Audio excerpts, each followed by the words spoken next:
Nessa aula eu vou mostrar para vocês como funciona o espaço que eu chamo de frequência de freelancers. Primeiro eu vou falar para vocês por que eu criei esse espaço, por que eu criei esse processo de gestão da frequência dos freelancers. Porque eu tenho eventualmente que contratar trabalhadores que vêm uma, duas vezes por semana. E esses trabalhadores a gente chama de freelancers. É muito comum no comércio esse tipo de trabalhador. Em dias de grande movimento, ou quando algum funcionário falta, etc., eventualmente é necessário a gente contratar freelancers, né? São aqueles trabalhadores que não são registrados, mas que eventualmente você precisa que eles venham. E aí eles vão trabalhar pela diária, né? Normalmente o valor pelo dia você paga. E eu tenho esse tipo de mão de obra e eu tinha uma dificuldade de gerenciar qual freelancer veio trabalhar, em qual dia da semana e qual valor eu tenho que pagar para ele. E se eu não conseguir pagar no dia, quanto eu tenho que pagar para aquele determinado trabalhador naquela semana, que eu faço controle semanal. E aí, com essa dificuldade, eu criei esse espaço. Vocês estão vendo que ele já começa esse espaço. Tem alguns espaços que eu criei um painel, né? No ClickUp existe a possibilidade de você criar painéis para visualizar a informação, visualizar a informação de maneira diferente, não só com as listagens e as colunas, você também consegue criar o dashboard. E aqui eu já criei um dashboard para visualizar algumas informações resumidas, né? O valor que eu tenho que pagar o freelance na semana, quanto que eu já paguei eventualmente em dinheiro e falta pagar.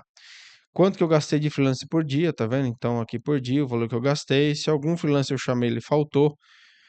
Se é um freelancer eventual, ou seja, ele vem de vez em quando, ou vem toda sexta, todo sábado, é fixo. Eu tenho esses dois tipos. E aqui por freelancer, né? Quanto que eu tenho que pagar para o Antônio, tá vendo? Quanto eu tenho que pagar para o Paulo.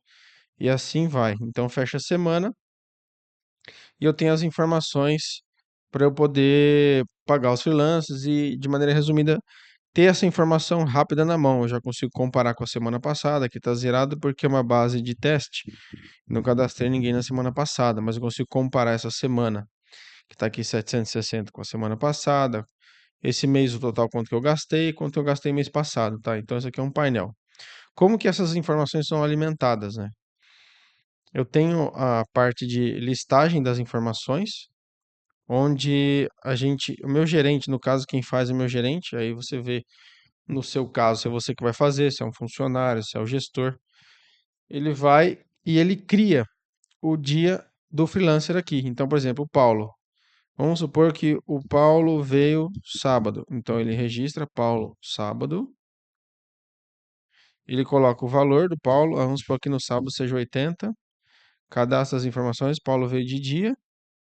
O colaborador é o Paulo. Está escalado hoje, que é sábado. E ele já fica registrado aqui. Então, alguém na sua equipe responsável por contratar os freelancers vai, sempre que o freelancer vier trabalhar, você pode deixar com a pessoa que fica no administrativo, não sei, quem tiver a informação de que efetuou a contratação e que o freelancer veio trabalhar. Ou você pode, se você, quem tem esse controle vai poder preencher se ele faltou, ou se ele veio e ele está aguardando o pagamento. Então tem alguns status para você controlar a gestão do seu freelance.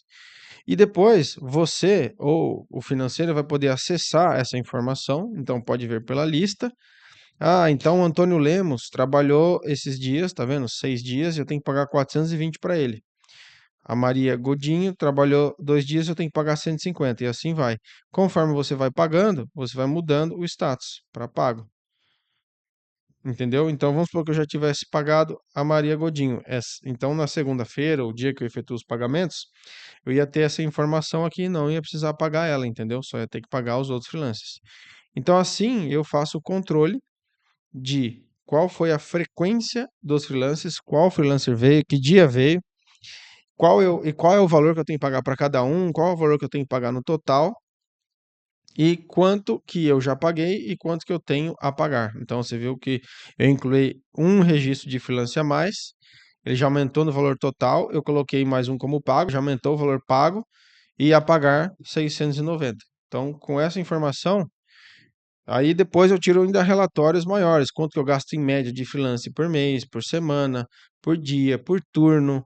A gente consegue evoluir. E começou com uma necessidade de eu saber quanto que eu tenho que pagar de freelancer e para qual freelancer, e depois começou a evoluir. E hoje eu tenho informações mais completas com relação à gestão dos freelancers. E aí não fica informação perdida e eu consigo gerenciar isso. E a equipe também, porque é um processo. Registra a informação, acompanha a informação, muda status, acompanha se o freelancer veio. Então, esse espaço hoje em dia é muito útil na minha operação. Eu gostaria de ter todos os funcionários registrados, mas nem sempre é possível. Então, sempre tem um ou outro freelancer trabalhando e com esse processo que eu criei, eu consigo fazer a gestão deles muito bem feita, tá? É isso e até a próxima aula.